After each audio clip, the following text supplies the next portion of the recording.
You wake up and you're already exhausted. It's not the body, not really. The body gets up, but the mind drags chains.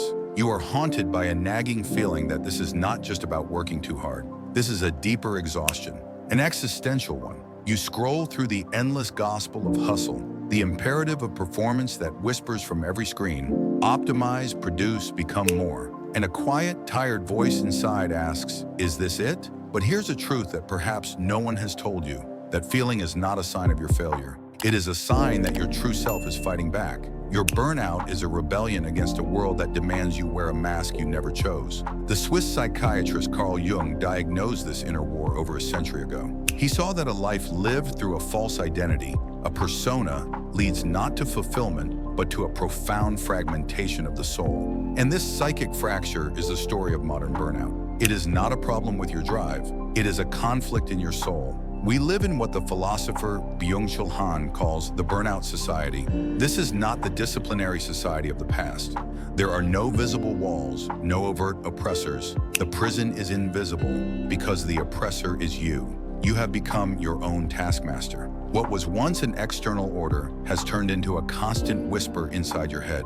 The imperative has shifted from you must to the far more cruel you can. It is sold as freedom, but it is a treacherous illusion. The freedom to do anything has become a compulsion to do everything. We are no longer workers. We have become entrepreneurs of the self, endlessly curating our lives, our bodies, our relationships, our very souls into a product. Every hobby must be monetizable, every vacation Instagrammable, every friendship a networking opportunity. We are not just working, we are performing our personal brand 24/7. This is where Carl Jung's diagnosis of the modern psyche becomes essential. His concept of the persona, the Latin word for an actor's mask, is the social face we present to the world, a necessary tool for navigating society. The danger, Jung warned, is when we mistake the mask for our actual face. We forget the living, breathing self that exists beneath it, a self that has needs far beyond social approval and endless productivity. The performance society does not just ask you to wear the persona at work,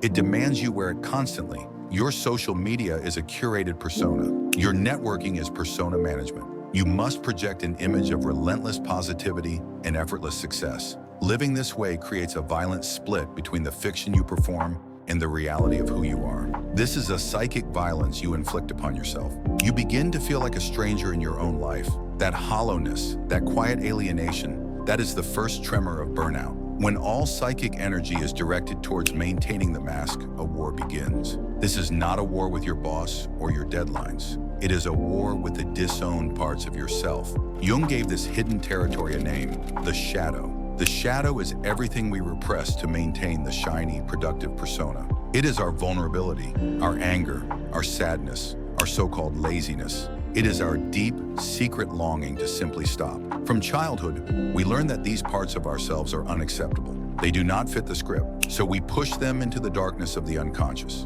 But the shadow does not vanish. Repressing it is an active, all-consuming process.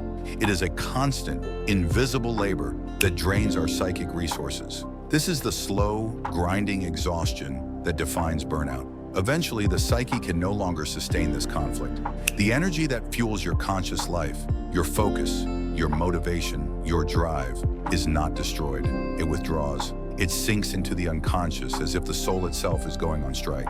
This is why burnout feels like a psychic collapse. It is an emptiness that cannot be filled because the very source of your vitality has been pulled inward, protesting the inauthentic life you are forced to lead.